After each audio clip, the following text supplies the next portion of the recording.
ബ്ലെസ്സിയുടെ തന്മാത്രയിൽ ഇടയ്ക്കൊരു സീനുണ്ട്. നെടുമുടി വീട്ടിൽ ഒറ്റയ്ക്കാണ്. അപ്പോൾ മോഹൻലാൽ ഭാര്യയും മോനും ഉണ്ടെന്ന് തോന്നുന്നു, എൻ്റെ ഓർമ്മ ശരിയാണെങ്കിൽ മോനും ഒക്കെ ആയിട്ട് വീട്ടിൽ നിന്ന് ഇറങ്ങുവാണ്. അപ്പോൾ അച്ഛനെ തനിച്ചാക്കിയിട്ട് വേണം ഇറങ്ങാൻ. അപ്പോൾ മോഹൻലാലും നെടുമുടിയും കൂടെ ഒരു വഴക്കിടും. ഒരു ഭയങ്കര ഹൃദയസ്പർശിയായൊരു സീനാണത്. എത്ര പേർക്കത് ഓർമ്മയുണ്ടെന്ന് അറിയത്തില്ല. എങ്കിലും എനിക്ക് എപ്പോഴും തന്മാത്രയെക്കുറിച്ച് ഓർക്കുമ്പോൾ ഓർമ്മയുള്ളൊരു സീനാണത്. വഴക്കിട്ടിട്ടാണ് മോഹൻലാൽ വീട്ടിൽ നിന്ന് ഇറങ്ങുന്നത്. ഓരോ വട്ടവും വഴക്കിട്ടിട്ടാണ് വീട്ടിൽ നിന്ന് ഇറങ്ങുന്നത് എന്ന് നമുക്ക് മനസ്സിലാവും. കാരണം എന്താണെന്ന് വെച്ചാൽ നെടുമുടി ഒറ്റയ്ക്കാക്കിയിട്ട് വിട്ടു വരാൻ ഭയങ്കര ബുദ്ധിമുട്ടാണ് ലാലിന്. അപ്പോൾ ആ ഒരു വിഷമം മറികടക്കാൻ വേണ്ടിയാണ് വഴക്കിട്ടിട്ട് വീട്ടിൽ നിന്ന് ഇറങ്ങുന്നത്. അപ്പോൾ ആ ഒരു വഴക്കിൻ്റെയും ദേഷ്യത്തിൻ്റെയൊക്കെ ഒരു രീതിയിൽ അച്ഛൻ ആ ഒരു രീതിയിലാണ് അവർ ടാറ്റ പറഞ്ഞ് വീട് പറഞ്ഞ് ഇറങ്ങുന്നത്. അതൊന്ന്. അതേ കണക്ക് അത് ശരിക്കും തന്മാത്ര എന്ന് പറയുന്നത് എനിക്ക് എപ്പോഴും ഒരു ജനറേഷൻസിൻ്റെ കഥയായിട്ടാണ് തോന്നിയിട്ടുള്ളത്. 3 തലമുറകൾ, ആ ഒരു ജനറ്റിക്സ്. ഇടയ്ക്ക് നെടുമുടി എനിക്ക് തോന്നുന്നു കുളിമുറിയിൽ കുളത്തിൻ്റെ കുളക്കടവിൽ വെച്ച് ഇത് എനിക്ക് സീനുണ്ട്. അതിൻ്റെ അകത്ത് ലാലിനോട് പറയും, എല്ലാവർക്കും അവരവരുടെ മക്കളാണ് വലുതെന്ന് പറയും. അപ്പോൾ മോഹൻലാൽ മോൻ ശ്രദ്ധിക്കുന്നു, നെടുമുടി മോഹൻലാലിനെ മിസ് ചെയ്യുന്നു എന്നുള്ള രീതിയിൽ. പക്ഷേ നെടുമുടി പറയുന്നുണ്ട് ഇമ്പോർട്ടൻ്റ് ആണ്, അടുത്ത തലമുറയാണ് ഇമ്പോർട്ടൻ്റ് എന്ന രീതിയിൽ തന്നെയാണ് നെടുമുടി അത് പറഞ്ഞു വയ്ക്കുന്നത്. മകൻ്റെ ആഗ്രഹങ്ങൾ അല്ലെങ്കിൽ ചെറുമകൻ്റെ ആഗ്രഹങ്ങൾ സാധിച്ചെടുക്കാൻ ആഗ്രഹിക്കുന്ന അച്ഛൻ, അപ്പൂപ്പൻ. ആൻഡ്രോയിഡ് കുഞ്ഞപ്പൻ, അതായത് മകൻ അടുത്തില്ലാത്തത് കൊണ്ട് മകനെ പോലെ സ്നേഹിക്കുകയാണ് ഒരു യന്ത്രമനുഷ്യനെ. അതാണ് ആൻഡ്രോയിഡ് കുഞ്ഞപ്പൻ. കിരീടം, സേതുമാധവനെ ഒരു പോലീസുകാരനായിട്ട് കാണണമെന്ന് ആഗ്രഹിച്ച അച്ഛൻ. പക്ഷേ വിധിയുടെ വിളയാട്ടം മൂലം വേറെ വഴിയിൽ പോകേണ്ടി വരുന്ന സേതുമാധവനെ കുറിച്ച് ഓർത്ത് ദുഃഖിക്കുന്ന അച്ഛൻ. സൂര്യതാപമായി താതന് ശോകം എന്ന് പറയുന്നത് പലപ്പോഴും അച്ഛൻ മകൻ ബന്ധത്തിൽ ഈ സങ്കടം പുറത്തു വരുന്ന ചിലപ്പോൾ ദേഷ്യത്തിൻ്റെ രീതിയിലായിരിക്കാം. അതൊരു അമ്മ-മകൻ അല്ലെങ്കിൽ അമ്മ-മകൾ ബന്ധത്തിനെ വെച്ച് നോക്കുമ്പോൾ കുറച്ച് വ്യത്യാസമുണ്ടെന്നാണ് എനിക്ക് തോന്നിയിട്ടുള്ളത്, ജീവിതത്തിലും സിനിമയിലും. പലപ്പോഴും അച്ഛൻ്റെ വിഷമങ്ങൾ പുറത്തു വരുന്നത് ചിലപ്പോൾ ദേഷ്യത്തിലായിരിക്കാം, അല്ലെങ്കിൽ മകൻ്റെ സങ്കടങ്ങൾ പുറത്തു വരുന്ന ദേഷ്യത്തിലായിരിക്കാം. അതും ഒരു എക്സ്പ്രഷൻ ഓഫ് ലവ് ആണെന്നാണ് എൻ്റെ ഒരു വിശ്വാസം. അങ്ങനെ വിശ്വസിക്കാൻ എനിക്ക് ഇഷ്ടം. അല്ലെങ്കിൽ ഇന്ന് ഞാൻ കണ്ട പടം ഇതേ കണക്ക് കണിശക്കാരനായ ദേഷ്യങ്ങൾ പുറത്തു കാണിക്കുന്ന കുറച്ച് മുരട്ട് സ്വഭാവമുള്ള, നമുക്ക് പലപ്പോഴും അറിയാവുന്ന, നമ്മൾ ജീവിതത്തിൽ കണ്ടിട്ടുള്ള അച്ഛന്മാരിൽ ഒരാളെ പോലെയാണ് ഇതിൽ Vijayaraghavan. Kishkindha Kaandam. Hi, this is DTH. ഒരു സാധാരണ സിനിമ പ്രേമിയുടെ ഫിലിം റിവ്യൂയിലേക്ക് വീണ്ടും സ്വാഗതം. ബാഹുൽ രമേശാണ് കിഷ്കിന്ധാ കാണ്ഡത്തിൻ്റെ നട്ടെല്ല്. ബാഹുൽ രമേശാണ് സിനിമാറ്റോഗ്രഫി, കഥ, തിരക്കഥ, സംഭാഷണം. പറയുമ്പോൾ തന്നെ എനിക്ക് രോമാഞ്ചം വരുന്നു. ഗംഭീരം.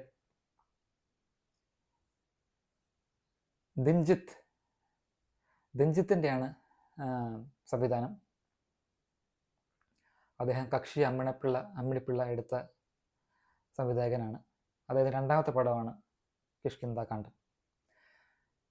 പുള്ളി ഒരു ഇൻ്റർവ്യൂവിൽ പറയുന്നുണ്ട്, ഒരു സംവിധായകൻ്റെ ഒരു പൊട്ടൻഷ്യൽ അറിയണമെങ്കിൽ 2ാമത്തെ പടം ശ്രദ്ധിക്കണമെന്ന്. തന്മാത്ര ബ്ലസ്സിൻ്റെ രണ്ടാമത്തെ പടമാണ്. കിഷ്കിന്ധാകാന്ഡം രഞ്ജിത്തിൻ്റെ രണ്ടാമത്തെ പടമാണ്. ഈ പടം എന്തൊക്കെ പറയണമെന്ന് എനിക്കും അറിയത്തില്ല. കാരണം ഞാൻ നേരത്തെ പറഞ്ഞല്ലോ, ബാഹുൽ രമേഷിൻ്റെ കഥ, തിരക്കഥ, സംഭാഷണം, സിനിമാറ്റോഗ്രാഫി, ഇങ്ങനൊരു കോമ്പിനേഷൻ ഞാൻ കണ്ടിട്ടുണ്ടോ എന്നൊരു സംശയമുണ്ട് മലയാളത്തിൽ. അപ്പം കഥ, തിരക്കഥ, സംഭാഷണം പുള്ളിയുടെ ആണെങ്കിൽ പുള്ളിക്ക് നല്ലപോലെ അറിയാം ആ കഥയുടെ പോക്കും കഥയുടെ എസൻസ്. അതുകൊണ്ട് തന്നെ സിനിമാറ്റോഗ്രാഫി പുള്ളി ചെയ്യുമ്പോൾ അത് ഒരു എന്താ പറയുക, ഒരു വേറെ ലെവലിലേക്ക് കാര്യങ്ങൾ പോയി. ഒരു മൾട്ടിപ്ലയർ എഫക്റ്റ്. ആദ്യമേ ഉള്ളൊരു ഏരിയൽ ഷോട്ടുണ്ട്, ഒരു ബസ്സിനെ പാലത്തിൽ കൂടെ പോകുന്ന ആ ഷോട്ട് മുതൽ നമ്മൾ ആ സ്ഥലത്തിൻ്റെ അകത്താണ്. വയനാടിലെ തിരുനെല്ലി എന്ന് പറയുന്ന പ്രദേശമൊക്കെയാണ് കാണിക്കുന്നത് എന്നാണ് പറയുന്നത് എന്നാണ് കാണിക്കുന്നത്. നമ്മൾ ആ മരങ്ങളുടെ ഇടയിലും കുരങ്ങന്മാരുടെ ഇടയിലും ഒരു വൈൽഡ് ലൈഫ് ഹ്യൂമൻ ഇൻട്രാക്ഷൻ്റെ ഇടയിലും ഒരു പ്രത്യേക കാറ്റിൻ്റെ ഇടയിലും നമുക്കത് ഫീൽ ചെയ്യാം. നമ്മൾ ആദ്യത്തെ ഷോട്ട് മുതൽ ആ പ്രദേശത്താണ്, നമ്മളെ ആവാഹിക്കുന്ന കണക്കാണ് ആ സിനിമാറ്റോഗ്രഫിയും സൗണ്ടും എല്ലാം ചെയ്തിരിക്കുന്നത്. ഇതിനകത്തൊരു ബ്രില്യൻറ്റ് ഷോട്ട് ഒരു സീനുണ്ട്. എന്താണെന്ന് വെച്ചാൽ, മരത്തിൽ തൂങ്ങിക്കിടക്കുന്ന ഒരു റേഡിയോ. അതെന്താണെന്ന് ഞാൻ പറയുന്നില്ല. അതെങ്ങനെ ഒരാൾ ആലോചിച്ച് എടുത്തു? ഒന്നെങ്കിൽ ഇത് നമുക്ക് കണ്ട് പരിചയമുള്ള ഒരു സംഭവമായിരിക്കണം, അല്ലെങ്കിൽ കേട്ടോ വായിച്ചോ പരിചയ സംഭവമായിരിക്കണം. അല്ലാതെ ഇത് ഊഹിച്ചെടുക്കുന്ന എങ്ങനെയാണെന്ന് എനിക്കതിൽ ഊഹിച്ചെടുത്തെങ്കിൽ അത് ഗംഭീരമായ ഇമാജിനേഷനാണ്. അങ്ങനെ തുടങ്ങി ആ പടം, സിനിമ തുടക്കം മുതൽ അവസാനം വരെ ഒരു പലരുടെയും ബ്രില്യൻസിൻ്റെ ഒരു ഔട്ട്പുട്ടാണ്. രഞ്ജിത്തും ബാഹുൽ രമേഷും കഴിഞ്ഞാൽ വിജയരാഘവൻ, ആസിഫ് അലി, അപർണ ബാലമുരളി. ആസിഫ് അലിയുടെയും വിജയരാഘവൻ്റെയും അപർണയുടെയും, പ്രത്യേകിച്ച് ആസിഫ് അലിയുടെയും വിജയരാഘവൻ്റെയും മത്സരിച്ചുള്ള അഭിനയം, അതായത് തകർത്തു. Vijayaraghavan exemplary, extraordinary. എന്തൊരു പ്രസൻറ്റേഷൻ! അതായത് ആ ക്യാരക്ടറും അത് അവതരിപ്പിച്ച രീതിയും ആ ക്യാരക്ടറൈസേഷനും, ജഗദീഷിൻ്റെ ക്യാരക്ടറും, ജഗദീഷ് അത് ഒരു തന്മയത്വത്തോടെയാണ് അവതരിപ്പിച്ചിരിക്കുന്നത്.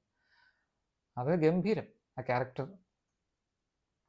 അത് ചെയ്യുന്ന രീതി, അതെങ്ങനെ ചെയ്യും എനിക്കറിയാം. ആ ഒരു സെറ്റിൽ അങ്ങനെ ഒരു മൂഡ് ഉണ്ടാക്കി എടുക്കുന്നത് എങ്ങനെയാണെന്ന് എനിക്കറിയത്തില്ല. കാരണം ഗംഭീരമായിട്ട് ചെയ്തിട്ടുണ്ട്. കാരണം ആ സിനിമയ്ക്ക് വേണ്ടൊരു പേസും സിനിമയ്ക്ക് വേണ്ടൊരു മൂഡും സിനിമയ്ക്ക് വേണ്ടൊരു ശാന്തതയും വേണമല്ലോ. അത് എങ്ങനെ ഉണ്ടാക്കിയെടുക്കുന്നു എനിക്കറിയത്തില്ല. അത് ഗംഭീരം.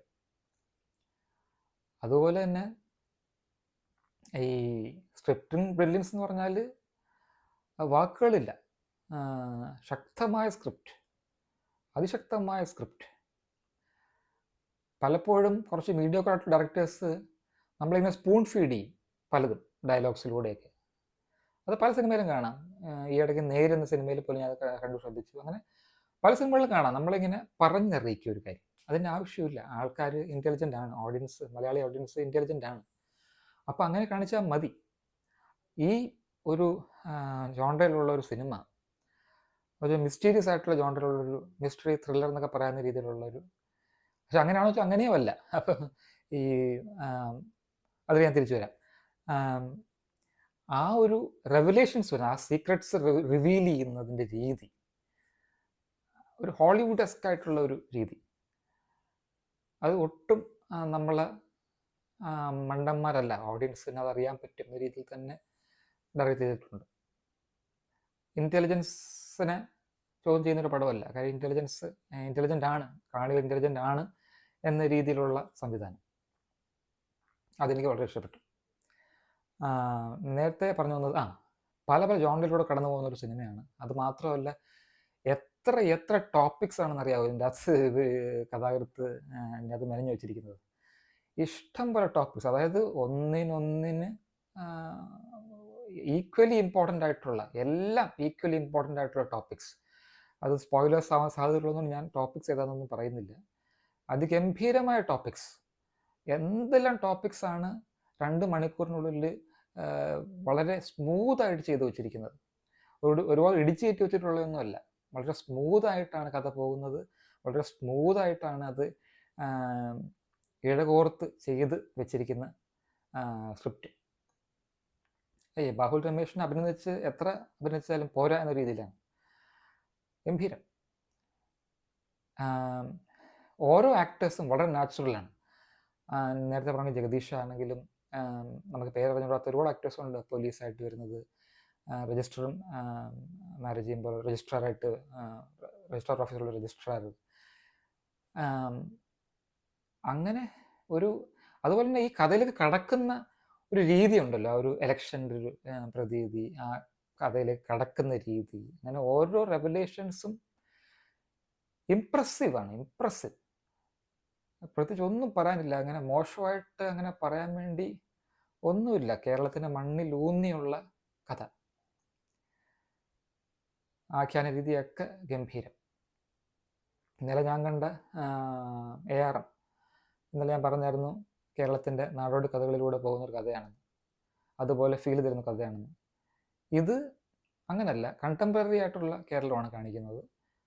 പക്ഷേ ശരിക്കും കേരളത്തിൻ്റെ ഭയങ്കര ഒരു ഇപ്പം എന്താ പറയുക, ആ വീടും ആ പരിസരവും ഒക്കെ നമുക്ക് ശരിക്കും നമ്മൾ അവിടുത്തെ ഒരാളായിട്ട് തന്നെ തോന്നും. അവിടെ കാണുമ്പോൾ അവിടെ നാട്ടുകാരനായിട്ട് തന്നെ തോന്നി എനിക്ക്. അല്ല അതൊരു സിനിമയാണെന്നോ അങ്ങനെ രീതിയിൽ തോന്നാത്ത രീതിയിൽ തന്നെയാണ് ഭൂരിഭാഗവും എനിക്ക് ഫീൽ ചെയ്തത്.